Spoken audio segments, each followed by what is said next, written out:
প্রতি বছরই এই লাল যাত্রাটা করে থাকি 25শে কালরাত্রের সেটাকে রিপ্রেজেন্ট করার জন্য।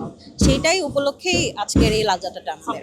বাংলাদেশের বর্তমান যে পরিস্থিতি, সবার মধ্যে একটা চাপা ভয় কাজ করে আমাদের স্বাধীনতা নিয়ে কথা বলতে গেলে।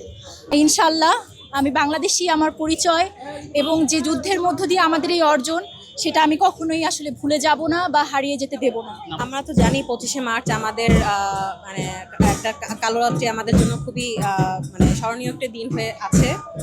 অ্যান্ড এই উপলক্ষে আমরা প্রার্থনার প্রতি বছরই এই লাল যাত্রার আয়োজন করে থাকি, সেটারই আজকে দেখতে পাচ্ছেন। এই মুহূর্তে তো সবকিছু পজিটিভলি দেখছি, আশা করছি একটা মানে পজিটিভ সুন্দর আগামীর জন্য আমরা কাজ করে যাবো, এটাই। আচ্ছা, প্রতি বছরই প্রার্থনার থেকে আমরা 25শে মার্চের কালো রাত্রির যে ভয়াবহতা, এটা শহীদদের স্মরণ করে আমরা এই আয়োজনটা করে থাকি। আমরা টিএসসি থেকে পুলা রোড পর্যন্ত সবাই একসাথে হাঁটি শহীদদের স্মরণে। আসলে বাংলাদেশের বর্তমান যে পরিস্থিতি, সবার মধ্যে একটা চাপা ভয় কাজ করে আমাদের স্বাধীনতা নিয়ে কথা বলতে গেলে।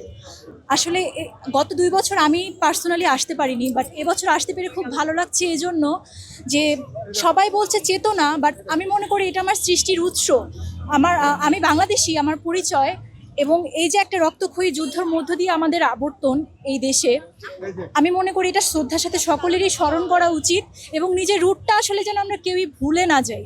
নিজের রুটটা সবসময় আমাদের মাথায় রাখা উচিত। আমি মনে করি আসলে ভয়টা সংক্রামক, যেরকম আমরা একটা পরিবার হিসেবে আজকে এই রাস্তায় এসেছি এবং অনেকেই আসলে আমাদের সাথে যুক্ত হয়েছেন, তো ভয়টা আসলে সংক্রামক বলে মনে করি আমি। সবাই যদি যার যার জায়গা থেকে মনে যেটা ফিল করছি আমরা সেটা যদি প্রকাশ করি, আমি মনে করি যে সমবেতভাবে এটাই বড় একটা শক্তি হয়ে আসলে আমাদের জন্য দাঁড়াবে। ভাই